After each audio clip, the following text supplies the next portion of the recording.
Hi everyone, it's Kasia from Taro Map, and welcome to my series Inspired Taro Map. And today, in this episode, I'm hosting Vincent Pitisci. Vincent Pitisci.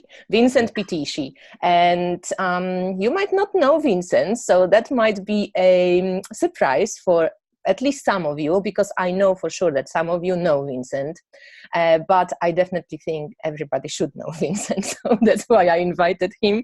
Welcome, Vincent. Thank you, welcome. Thank you, Kasia. Thank you. And you know how I found you, Vincent, because that's a story that I think I never told you, or maybe I did. I don't think I did. No. I actually was like on YouTube, as we are, and like, I don't know, checking something on Taro.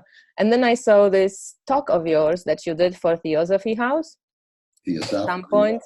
And I clicked on it. You know, I never heard of you before, being in Poland. And I was just like, okay, who is this person? And I listened to the whole talk and I thought, wow, he's so cool. So then I started searching on you, and I'm like, wow, you're a professional reader, and you a published author, and you wrote books, and you teach, you read, and I'm like, oh my God. And then I think you started then maybe making videos on YouTube just around this time somehow. I don't know, but I suddenly saw your videos on YouTube and I started watching you, and I'm like, wow, you have so much knowledge to share. So I'm inspired, Vincent, by you, and I have many questions to ask you.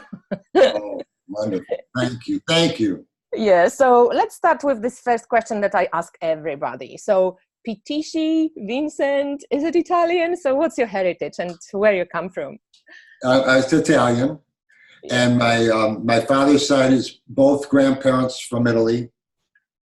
On my mother's side, my grandfather was from Italy. My mother's side, my grandmother was Irish. Oh, so I'm 3/4 Italian and 1/4 Irish. But I don't even say that to people. I don't say I'm 3/4 Italian. I just say I'm Italian. I'm not going to get the fractions out and all this. No, I just. But yeah, I think her parents, both of my grandparents on both sides, were from Europe, and but my grandmother on her side was Irish. Yes. And you were born in the United States, because yes, I was. Yes. Yeah. So right now you're living in the States, and you're Italian in the States. Yes, right. Both my parents were born here too. Okay, so you're a long-time American. Yeah. We can throw American into the mix now. So you're Italian, Irish, and American. Yeah, right. Yes, yes. If you were to say anything about like your spiritual heritage, what would you kind of put it in any frame, or how would you? Yes, I was lucky with that. My mother was, my father passed away when I was 2 years old, so I never knew him. But my mother was always involved with this metaphysics. And so she was a member of the Rosicrucians and the Theosophical Society. And then she married again, and my stepfather was also involved in this. And so I was taught at a very young age, given lessons and talked about this stuff from 5 years old. Oh, wow. Yeah, right. And so I remember being, the national headquarters of the Theosophical Society is in Wheaton, Illinois, right outside of Chicago. And I remember going there as a child. There's like 40 acres of land, and it's a big, beautiful place. And I'd be the only kid there. You know, you want to play hide and seek or something, you're 5 years old. There's nobody there to play with. But all my life I was raised with that setting. And their friends were psychics and readers and things. So a barbecue at my house was a bunch of psychics. And wow, I didn't know. Yeah, that's really interesting. Yeah, so I was taught to keep that part of you're born with it, I think, that awareness. But we repress it as we go through school and we grow up. And I was taught to try to keep it. And they were so they had friends that were very psychic, and my stepfather was a what you would call like a shaman today. He astral projected. voluntarily. Matter of fact, you just went to Egypt. He used to sit on the pyramids at night in Egypt. And he would take you if you wanted to, if you wanted to go, you're talking about something during the day, he would take you sometime in a dream somewhere. So are you in touch with like your grandparents through like? You would take your astral body, yeah, and you would have like a lucid dream. Yeah, yeah. Once we were talking about the moon, we were talking about astrology, and then we went to, he was talking about the planets, not astrology, but the planets, the sun, the moon, Jupiter, and Mars, and all this on the kitchen table, and then that night he didn't tell me this, but he took me to the moon, and we were playing around in the moon. And the next morning I woke up and I come out to the kitchen, and he's sitting there, and he said, "Did you have a dream last night?" And I'm just waking up. I said, "Yeah." He says, "Where'd you go?" I said, "I was on the moon." And he starts laughing. He says, "Who was with you?" And I'm thinking, I'm waking up. It was you. He started laughing. He said, "Yeah, I took you there last night." So, I mean, he was an amazing person with that. So I was lucky to be raised with it, you know. So that's why I probably am in it. Yeah, well, that's a very interesting, because not too many people are generational readers. So you would be a generational reader. Yes, my grandmother was a reader too. So my mother and my grandmother, my mother's the Irish woman, grandmother. They were both readers on the south side of Chicago. And so me too now. South side of Chicago, I'm a reader too. Wow. So that's kind of covered my next question. How did your tarot journey start? But maybe you can answer the why tarot. You could have probably be just a psychic reading or reader, or use whatever, you know, what is it? Tea leaves, yeah, or runes. Yeah, exactly. So how come you picked tarot, or did tarot pick you? I think it was just a personal preference. The cards fascinated me. I started at 16 years old, where I really wanted to get into tarot cards. And I remember I called up Crocs and Brentano's downtown Chicago, which was like Barnes and Noble's today. It was the biggest major book chain in the country. And I said, "Do you have tarot cards?" And this was in 1969. And I said, "Yeah." I said, "Well, you hold the deck at the counter for me." And took the train. I didn't have a car. I was 16 years old. I didn't have a license yet. Took the train downtown. I went to Crocs and Brentano's, and I went to the car. I said, "I'm the guy who called about tarot cards." And he just said, "Oh, yeah, here." Put them on the counter. Here's your card. They didn't have a selection like they have now. Yeah. And, you know, what did you get? Was it Marseille or was it Marseille? Marseille, right. Marseille, 69. And that was tarot cards. It was like playing cards today. You know, just tarot cards were tarot cards. And that's all they really had readily available. They had other decks, but they weren't really that popular. The weight deck didn't come back out till 71, I think. I think it was after World War II. And so that wasn't on the market yet. Different times, hey? And now with all this abundance of decks, you like go crazy. But I know it is. Yeah. Now it's that's one of the hardest things for students, I think, today is what deck is for me. You know, there's so many beautiful decks out there. It's got to be a tough decision. And you know, I don't even look at the new ones. I don't even. I mean, I use the Rider deck. I use the Marseille, and I use the Morgan Greer and the Aquarian deck, and the one JJ Swiss. Yeah. And those are basically I have some other ones, but I basically don't use them. Yeah, I'm a little bit jealous sometimes, because I think if I was, you know, older and started earlier and didn't have this access to so many decks straight away, I would probably, you know, I love that story. Oh, I used this deck for 20 years, only this deck, you know, it's like this magical deck. And I'm like having like 100 decks behind me. I'm using all these decks. But yeah, it's interesting how I didn't really like Rider-Waite-Smith in the beginning either, but I didn't like Marseille as well. I was thinking, oh, it's so dry. It's just not for me. No, I like color.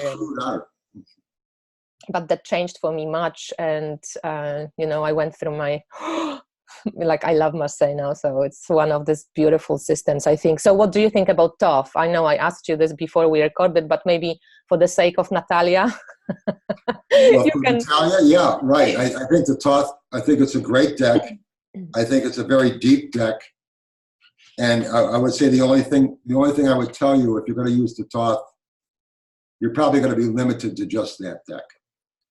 If you use another deck, sorry, she said it was her like soul deck. She actually loves this deck, so she was wondering, I think, about your thoughts on it, and if you were using it because it's also a pip deck and because you like pip decks. She was just wondering if that would be a deck that you would also use. Okay. I don't, I have it. I very rarely use it. I do know other pro readers that use it though. And so,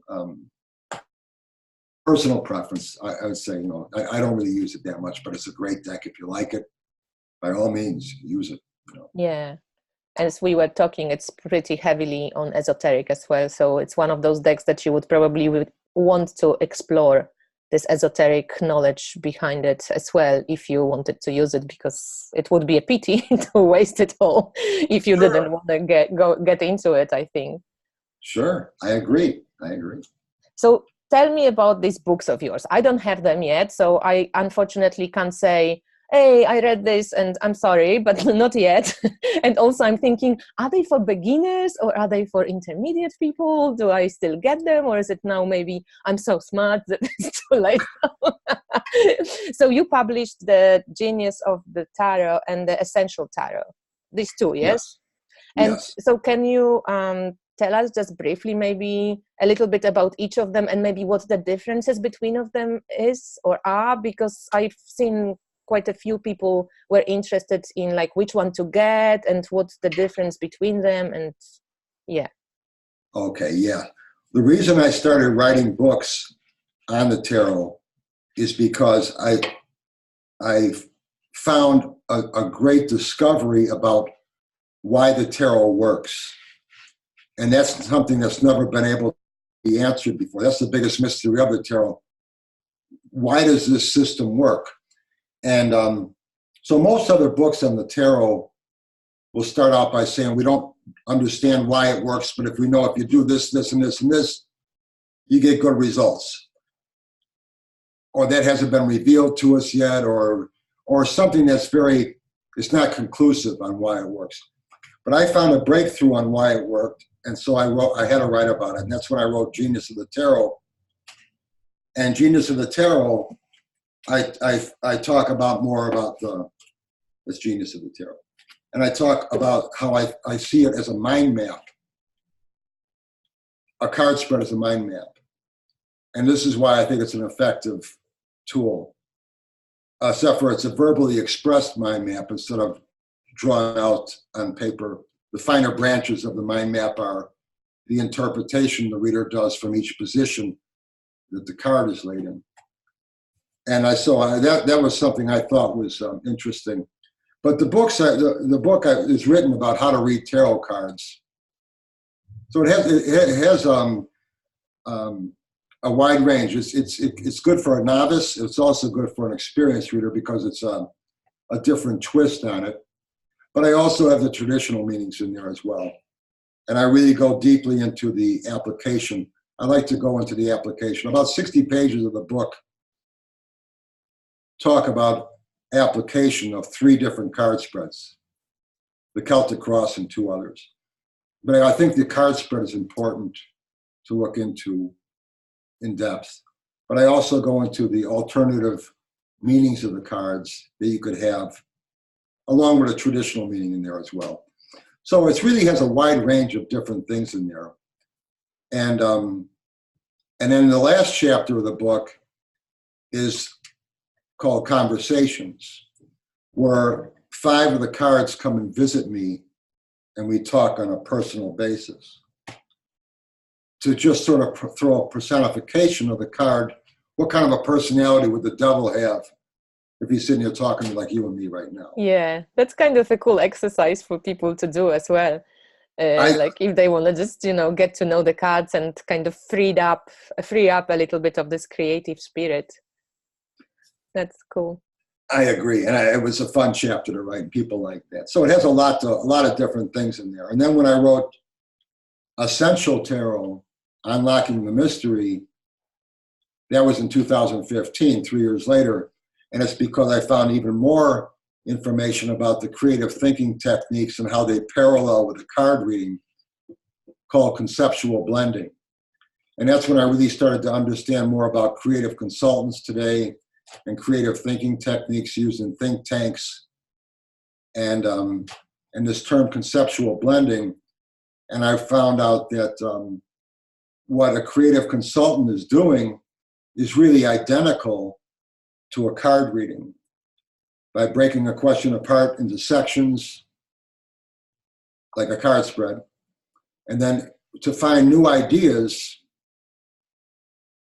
for the different sections of the question, to force yourself to think in new ways. You add a randomness of some type to the positions, and this forces your mind to use its imagination to find innovative ideas and new ideas, a way of seeing it. And this is a very common thing called conceptual blending, used by Fortune 500 companies, medicine, science, technology. They all use this, branches of the government. And I started talking to some creative consultants about more about that, and they said, yeah, that's exactly what you're doing. And this is why it works, why it's so effective. The tarot cards are a random selection placed in the elements of a question known as a card spread, forcing your mind to make an association between the random tarot card's meaning and that element of the question it's placed with, and that's called conceptual blending today. So this explains why the tarot is so effective. And so in Essential Tarot, Unlocking the Mystery, I do the same thing with, I go into that, about the techniques of that and how they're the same and why the tarot works. Excuse me. But then I also go into the card meanings as well. Mm-hmm. And I also go into card spreads as well. So it's a wide range. Both books are a wide range. Both are a little different from each other, but they're both good. They're both unique, and they both tell you how to read tarot cards, and they're both good for a novice or experienced readers. And the last chapter in that book is also conversations, because everybody liked conversations for the first group. One thing that was interesting with Essential is I have a mind map of each tarot card with keywords mapped around the card. 20 keywords for each card. And if I could, I don't know if you can see that.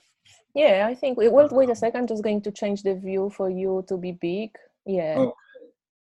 And that shows you how, and each card has that around it, 20 random words, which is 1,560 words, I think, something like that. So it was a project, but people loved that. And I also have traditional meanings in there as well. But if you like the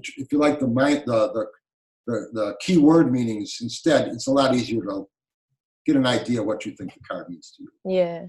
I actually couldn't believe when we talked once by chance, because we didn't know each other. It was just this random exchange of comments when you said that, like, I mean, we had nearly the same website name.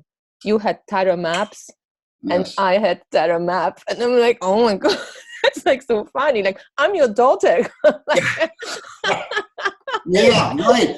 How did it happen? Fucking hell! It's like, wow. Well, that's how I found you, because I have Pitisci.com too, my name. It's such a hard name to spell. Yeah. People say, I just say, go to Pitisci.com. How do you spell it? Well, geez, okay. So I said, I'm going to get a different name too. So I got tarotmaps.com, because that's easy to remember. And so I went on Google search, and I saw if anybody's got tarotmaps.com, and yours came up as as tarotmap.com, and Tarot Maps wasn't taken, so I got it now. It's you can go to tarotmaps.com. It's a website. It's pretty much done, but there's a lot more I'm going to do with it. But I saw yours, so I went, what's this about? I'm going to look, and that's how I found you. And I subscribed to you, which is probably why you got my thing about the Theosophical Society on your menus. Or maybe even I found your talk earlier, and then maybe when you subscribed, I found your channel, and I thought, oh, I remember that guy. Yeah, that could have been very well. Yes, Because very well could have been.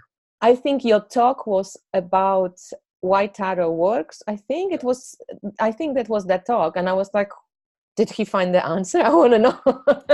That's what. Yes, and that's why I had to start writing books. I think I was a card reader, but I wasn't planning on being an author. And I found this info. I was going to do a talk at the Theosophical Society in 2008, and I found this information. And this talk was set up and was ready to go. And I found this information. I was going to talk about creative thinking in the tarot. And I started looking at creative thinking on the internet, and I saw these parallels between tarot readings and creative thinking techniques. I thought, oh my gosh, this is why it works. Mm. Then I'm thinking, oh man, I can't talk about this because now I'm going to write a book about it. There's going to be authors in this group. They're going to write about it first. So I'm thinking, oh man, I can't even talk. So I didn't want to talk about it. but I did. I talked about it. So we are not going to disclose now why Taro works, because you have an amazing YouTube channel, and that would probably take all the time that we have here for our conversation. But I will send people, and I will link all the links below in the description box under this interview, so people can go. If I find it, I will link the Theosophy talk, but I definitely link your YouTube channel, where you share a lot of amazing videos. And that's my next question, because you seem to love teaching, and I know that you've been a professional tarot reader for like 30 years now or longer. How many? 50. 50? 69. 69 I started. 50 years. So I know that a lot of people who know you and who know your videos love the educational aspect of your videos and your teaching. And yeah, that was my question. Like, how did you move, or I mean, you didn't move because you still read and you teach, but how did you kind of move from reading only to also teaching? Was it like organic? Did it come by itself, or people started asking you? Like, how did you do it? Well, I said that in 93 is when I started teaching. And that's also when I started reading professionally. I started reading the tarot in 69, but I didn't read professionally until 93. And when I saw in 93, it's time for me to make this shift. So I did it both. And I started doing classes and also being a house reader at a couple of stores. So you did like a classes as like for tarot for beginners, like something like 8 weeks, 6 weeks. How did you do it? Yeah. I was doing a one day class. Like short ones. Yeah, right. And that's how I started out with that. Now I do it's private lessons. Yeah. I'm doing a 6-week course at the Theosophical Society in September. So it varies. Whatever they want to do, I'll do. And when you started reading professionally, you started reading at home. So you had like people coming to you, and also you said in some like shops, yes, in like esoteric shops. Well, yes, right. Well, I started reading professionally when a class that I was doing at a New Age bookstore, I was going to leave town. I was going to move to Green Bay, Wisconsin. So I told the owner of that store, I said, I'm going to just do a free class. Because she wanted to take my class. Her mother wanted to take it. Her brother and sister wanted to take it. They didn't want to spend the money. So she said, we'll do it. I said, I'll just do a free one. And invite all your friends. We'll just have fun. I'm leaving town in 3 months. And she invited her friend, Linda, to the class. And that ended up becoming my wife. I met Linda that day, and I asked her after the class, could I call you? She was a psychic, but she wasn't a professional yet. But a lot of professionals knew her and wanted her to work with them. And she took this class because she was a friend of the owner of the store. So here I'm leaving town, so I meet Linda because I'm leaving town. But that's why I did this whole party thing. And I'm leaving, and I meet her. The next day I saw her every day after that. And 2 weeks after that, I asked her, I said, do you want to try reading professionally? I mean, with me as a partner. And that's what we did. And she's probably the real reason I got the start I got, because she has a good business mind. And she's the one who knew a lot of contacts with other readers that were out there in prose. And she got us bookings with parties and festivals and different stories. And she's just a plain psychic. Wow. I say most husbands got to watch what they say around their wives. I got to watch what I think. She wow, probably come over and hit me in the head.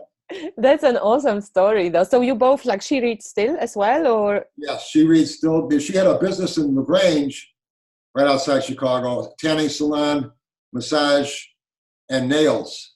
She had it for 12 years, and she didn't read anybody because her customers, she was afraid if she did a bad reading, they won't come into her store. So she said, I'm not going to do any readings. And when she met me, we decided to start reading together at different places. And that was in 93. In 96, she sold the store. And since then, that's all she does now is read. That's all she. But she see, more readings than me. That happens so often in life. Hey, you kind of, okay, like I just do this, I'm leaving, whatever, and then stuff happens, and it's amazing. So, okay, so you've been reading for 50 years, and let's say professionally, I don't know, 25, 25, yeah.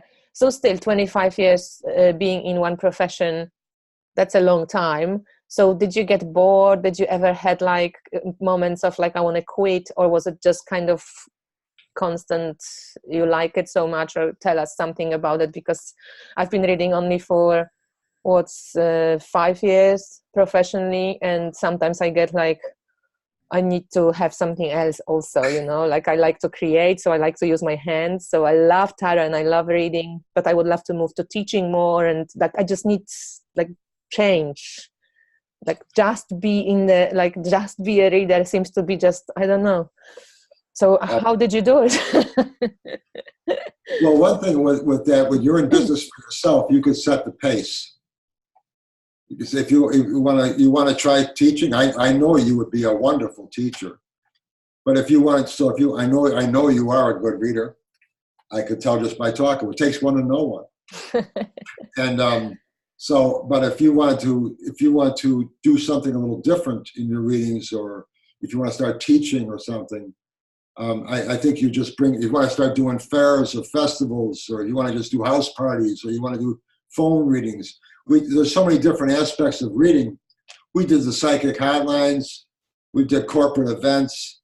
We did festivals in Green Bay, Wisconsin, Milwaukee, Chicago. There's so many different levels of ideas or ways to do it. House parties. I never really lost interest, and I think it's always been there. But it's always had a little bit of a change here and there with how I did it.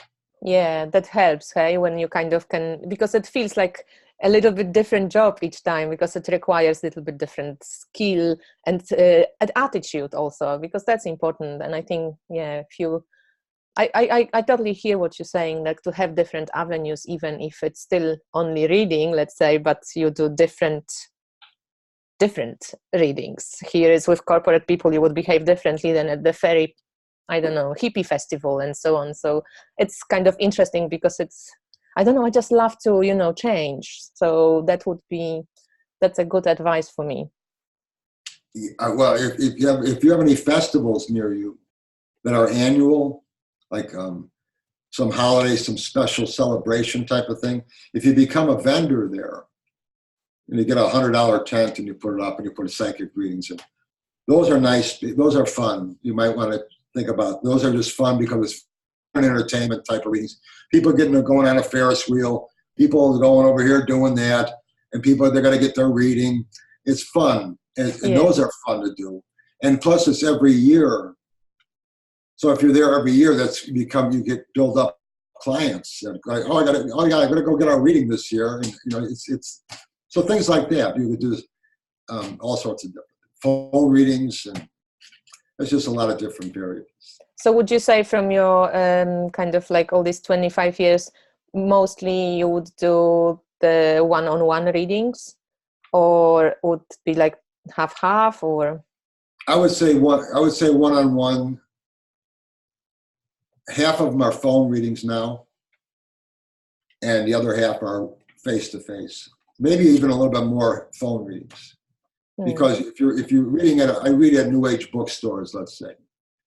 You're a house reader on a Wednesday or a Friday or whatever, and you're there, and so people come see you, and then they get comfortable seeing you, and then they don't want to get in their car and go see you and drive there, but they know, I always tell everybody, call me anytime for a phone reading.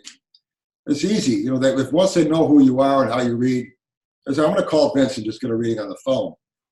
And so that works a lot better. Yeah, I've done a few phone readings, but I don't think this is my preferred. I do a lot of recordings because I mix usually astrology with readings, and somehow I noticed, you know, that I get a lot of energy when I do face-to-face readings. That's why I know that this is a good job for me, because I'm not tired after face-to-face reading. I'm like, come on, next one. But I hated email readings, because when I started, I was doing email readings.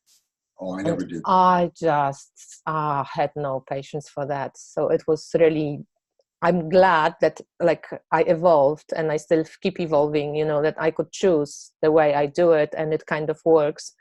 But yeah, email readings would kill me. I would definitely not be a reader if there was only this way available. I wouldn't want to do email readings. Some people love it, but yeah. No. Too much typing. Yeah. And also, you know, I just felt so isolated. Like, you don't talk to anyone. At least when I do recordings, I feel like I'm chatting to you. You know, it's like blah, blah, blah. I don't know. It just feels more in my element. But yeah, with email, I know that some people would love writing, for example, and they don't like talking. So it's like great that we have all these different possibilities. But yeah, face-to-face readings are great.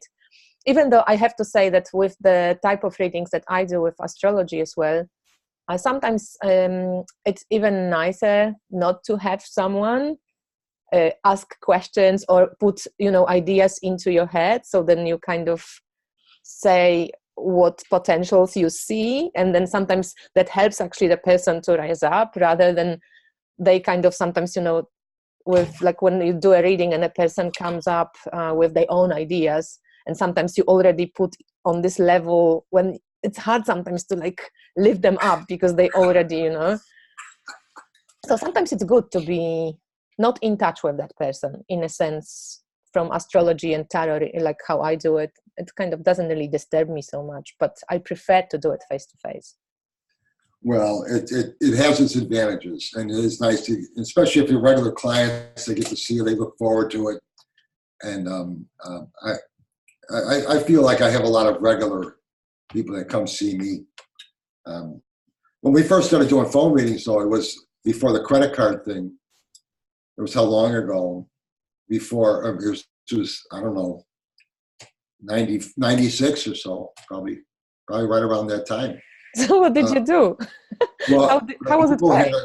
People would call on the phone, and we would say, okay, send a check by mail. Then we take the check. That's no kidding. Then we take the check by covered wagon to the bank. I'll take the check to the bank. The check would have to clear, and then we would call the person and say, okay, we could schedule your reading. Wow. Life wasn't easy for readers, was it? No, but people did it. People did it. She did it more than me, Linda did. She would say, do phone readings, because people like, you know, I say, I don't want to do phone. But then when the credit card thing came around, then it really zoomed. You know, we were doing the psychic lines too, the psychic hotlines. We did that for like 2 months. We quit. We didn't want to do it anymore. It was too cheap. But we wanted to try it. We'll see. So that phone reading, that's phone reading. But when the credit card thing came around, it really zoomed. You know, people were just too easy. They could go to your website and shopping cart a half an hour reading. You know, Yeah, yeah. So can I ask you with the psychic element, because you also, you come across as a very kind of logical and very like not the woo-woo hippie, oh yes, this is energy and everything, in your approach to tarot. So how do you mix the psychic element into the tarot reading when it seems like your tarot readings are quite, exactly what position is what it means? So how do you mix it? Like, is it just natural, or did you practice this too? I think the application that I use, I use the Celtic cross, or I like to look into four aspects of a question. What is the question? Why do you want this in your life? How are we going to attain it? And when is the best time to act on this? So I don't care what the question is. If I look at those four aspects, it seems I can give the client some valuable information somewhere in there. And I do. You're right, though. I'm known from my other friend readers as a very down to earth, straight shooting reader. Vince is just cut and dry. That's what they'll say. I love it. But then the psychic element. Yeah, well, I tell people, I look at my readings like 90% logic with 10% intuition thrown in. And I look at it like, think of a beef stew. You got the main ingredients, and then you got your spices. Very important. So I think intuition is like spice to a stew. A little bit of intuition go a long way. And that's how I like to look at it. Mm. And so, but I am clairvoyant. I am not willfully, but I am. And sometimes I get just messages anyway. So sometimes I'll just see something, and that gets thrown in the mix too. Yeah, no, that's interesting. So what's your favorite tarot card? I don't, you know what? I don't know. Tell me you don't have one. I don't have one. I don't know if I really have one. I guess if I were to look at all the cards and say which is my favorite, I would say the Fool. Why? The Fool or the Magician. Well, then that's not going on. Fool, Magician, High Priestess. Like all three of them. Those are my top three.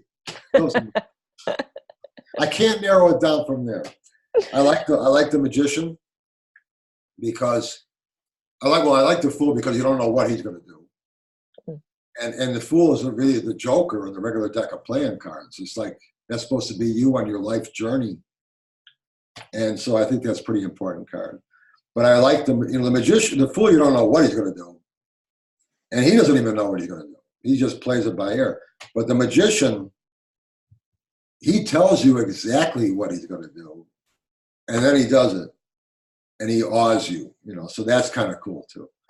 And the High Priestess is just mysterious.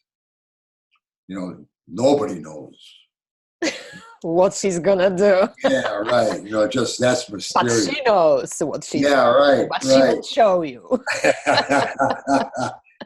So I like those three cards the best. With High Priestess, I always had an issue with this card for a long time. Now I'm kind of much more at peace with it. But I don't know, she just annoyed me. She's just sitting there like this milady. What are you showing in a reading? Oh, mystery. What do you want? Like, connected intuition. And what? Yeah, she was a bit like, I don't know why I had a bit of resistance towards High Priestess, and I know that most of people like it, but yeah. Well, it used to be the High Priestess was the Lady Pope on the Marseille deck. Yeah. And, so that was kind of interesting too. I think Marseille deck helped me to like her because they made her old. Okay, all right. I don't know. I just couldn't deal with this mystery and wisdom and all this ancient knowledge hidden in this strange young face. It's like, no. Give me a grandmother anytime. The empress, the grandmother, or the mother. Well, yeah. No, but see, now of the time, like most of the time, the empress is younger than the high priestess. oh, is she? Okay. On the cards, at least from most of the modern decks. But even I think on, would you say, or in Marseille deck, that she's older than high priestess? No, I wouldn't. I think that the high priestess is looked at as like the virgin, mysterious, unexplored area, young, and the empress is more the mother. So I think the mother would be more the older. Okay, because I always saw her as the older grandmother, and then there's mother and father. But yeah, there's so many ways you can. Yeah, there's of course. So many ways. She can be very young and beautiful and very mysterious and smart and wise. Nothing against her right now in my system. But so your favorite tarot system, would you say it's Rider-Waite-Smith or Marseille? Marseille, but I teach, and my books also is the writer. Oh, and I teach with the writer because it's just, in Chicago, I read out of Chicago. I don't know any other reader that uses the Marseille deck. I'm sure that they're here. I just don't know them. Nobody uses that deck, and it's nobody seems interested in it. They like the newer decks with the images on them, and that's the writer deck seems to be the most popular standard type of standard deck. I don't know. That might be changing now, but it's such a standard. That's why I write with that and I teach with it. Yeah, most of people do, but I think Marseille is definitely going through a revival. I think so. Yeah, there's quite a lot of people from tarot community like really loving it and wanting to know it, wanting to learn it more. And there's not so much, actually, not so many books in English to learn about Marseille. So they become like getting there, but. I'm right now. I'm gonna be doing a book on the Marseille because from my YouTubes, I didn't realize this, but my YouTubes, I have a lot of people from Europe as well as the United States, and I'm starting to see that there's a real interest for this deck, and I love the deck, and even when I do read face to face, if I'm reading somebody new, there's lots of times people will say, "Oh wow, that's a neat deck. What deck is that?" I'm thinking, this is the oldest deck that's around. This is the Marseille deck. It's not like it's something new, but there is interest coming back with it. Yeah, I think also the simplicity, maybe the style is changing also, that like people appreciate suddenly, because I had the same reaction. I was like, Marseille, it's boring, dry, I don't like it. And then after my Marseille awakening, I was just going, I don't need any other deck. I just play with Marseille deck. But yeah, it's a beautiful deck, and you've made quite a few videos about it as well. How you're saying often that you feel it's freeing to the pip cards are freeing. They don't limit your perception like Three of Swords. It's not just pierced heart, or Four of Swords. It's not somebody like covered in concrete so that he can't move. Right. Yeah, so you can move on many different levels with the deck. I like to use the analogy of the Marseille deck is like reading the novel, and picture decks like the Rider-Waite, it's like seeing the movie. And so I think reading the novel is still better. They always leave more out in the movie. The movie is never as good as the novel. Yeah. You watch the Da Vinci Code or something, anything, they'll say, it was good, but it's not as good as the book was. The book was better. Yeah. I think the Marseille is like the book. It's just, it leaves a lot to your imagination, like a book, a good book will do. So I think it's a classic. To me, it's the best classic out there. Oh, that's true. It is. It's such a eye-opener. I don't know, it taught me how to read tarot in a way that the other decks never did. So now I like, you know, I like all the decks, I like all the systems, and I use a million of decks. But Marseille just gave me this gift of, yeah, like totally seeing cards like from another perspective, another new light, and this freshness of thinking. I think if you could read the Marseille, you can read any deck. Yeah. Yeah. You know, if you're locked into, again, if you started with the Thoth or with the Rider deck, another deck might be, the pictures might not be the same. It might be you go to another deck, it might be confusing. You know how to read that Marseille deck. I think you can read any deck. Yeah, yeah. So we kind of coming closer to the end of our interview, and at the end, I always ask my guests to, you know, share a way. Oh, maybe before I ask, like, I'm curious, like, do you use tarot for yourself in general, or is it just because you work, so you'd never really bother to read for yourself? You know, I have them in my hand a lot. I mean, I might be watching television. I might have these cards in my hand. I just watching, you know, maybe I just did a reading on the phone or something. So the cards are in my hand. I don't read for myself. When Linda and I first met, the first 6 months, we probably read each other. And after that, we never read anymore. We don't read each other either. So no, I don't really use them for myself.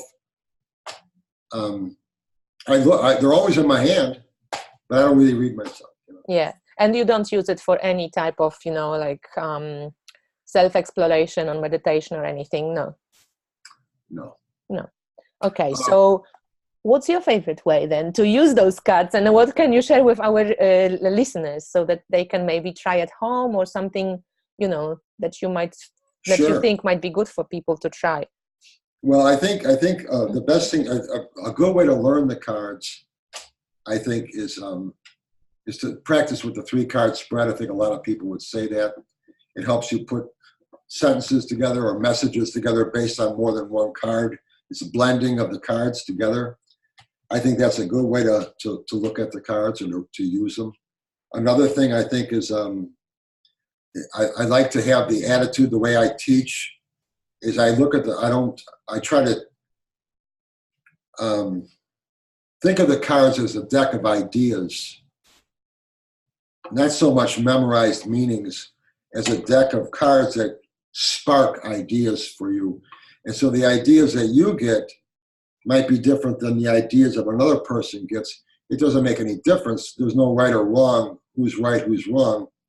It's just the fact that you could learn how to use these cards to spark ideas into a reading. And that's what I try to teach people. But I think that I would say in the beginning, if you're going to try reading, another good way to learn is read the past. So if you take a situation where maybe somebody you work with and you know a history of them, read their past, because all you're doing is looking at events. Usually you're looking in the future, not the past, but just so you learn how to look at the cards and associate them to a time or a person and what they're going through. Sometimes if you already know the event, it's easy to see it in the cards. And I would look at, and that's a good way to learn. But other than that, I would say in the beginning, just keep it simple and learn the cards by using them. There's nothing wrong with reading books. I have books, but I think the best way to learn them is take a blend of reading books, but also looking at the cards and using the cards, because that's the best way to learn them, is to use them. And I know pro readers have never read a book in their life. And I know pro readers have read every book out there. And so any way you want to do it will work for you. I think if you want to read professionally, the best thing for you to remember, the best thing I try to teach people is remember your intent is where your real power is. No matter how you interpret those cards, it doesn't really make a difference as much as your intent to help this person find an answer. I think that's where you're going to find your value really is. So however you see those cards is going to work fine. just have fun on your journey. That's all. Oh, I love what you said about the intent. That's really beautiful. And with the 3-card spread, what's your favorite keywords for the 3 cards? You have one favorite, like? Oh, I like strengths, weaknesses, and opportunities. Yeah. You go past, present, and future if you want, but what's the strengths of this situation? What strengths do you have? What's your weaknesses? What do I got to watch for? What do I have to try to strengthen here because I'm weak? And where's the opportunity to grab this? Yeah, and that's really good also, because I always keep wondering, I mean, I don't really support so much divinatory readings that don't allow you any creative input as a person who gets a reading. Like, I want to come for a reading so that I can do something, right? Like, I just don't like giving readings to people who don't want to do anything in their lives, but they just want you to tell them what to do or how to fix things. I just don't personally support it, and I think it's quite unethical actually to do it, because it's like, at least in my opinion, so I just wouldn't read like this. But like when you say strength, weaknesses, opportunities, that's when you actually work with a person so they can actually do something, because why else would you get a reading if you didn't want to do anything? Well, and you know what, and that's true, and that's what I stress in my books is people will come to you for a reading and they'll say something like, am I going to get I'm going to go on a job interview tomorrow, am I going to get the job? That's their question. That's the wrong question. The question is, what do I need to do to give myself the best advantage to get this job? Yeah. What can I do that will help me with this interview tomorrow? Whether it's intuitive or logical or whatever, something that I can grab. I walk away from this table that will help me give me this job tomorrow. Not will I get the job or not. Exactly, but this is also a responsibility of a reader to, because it's not like that I'm saying I'm not going to read for you, but I always try to reshape the question. And if the person then goes, I'm not interested, then I'm not interested either. But I never really get those clients who are not interested. People actually sometimes don't know. And I think there's this, that kind of collective cloud around readers, because there's a lot of shitty readers out there, unfortunately.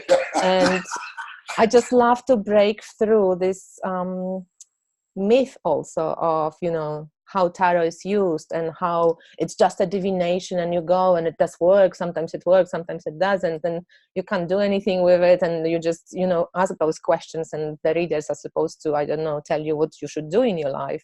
And yeah, it's something which I would really want to break with passion and open up a conversation about it as well, because I think it's time to change this, kind of narrow attitude about tarot. Well, I think that's really a neat way to look at it. I agree with you. And I could tell by the way you speak about things that you have a good attitude. I agree with your attitude. I agree with you. Thank you. So, Vincent, I think that's it. It's nearly an hour, and that went so fast that when I looked now at the clock, I thought, maybe it was like half an hour. I'm like, no. It was an hour. Thank you so much for, first of all, being like so open to converse, to have a conversation in general before we even met, and to being so lovely to be a guest on this series, and for sharing so openly your knowledge about tarot, because I really appreciate your videos. And I will link and advise anyone who watches to at least check Vincent's videos on YouTube and his books. And, not everybody is for everybody, but I'm pretty sure that you will definitely learn something new. And thank you so much for being my guest. Any last words? Well, it's been a real pleasure. And thank you for having me. I feel you're a great thing going. You're an ace, Kasha. Thank you. Thank you so much. So I'm going to switch it off, and you, Vincent, stay, please. Thanks everyone for watching, and I'll see you at another episode. Bye.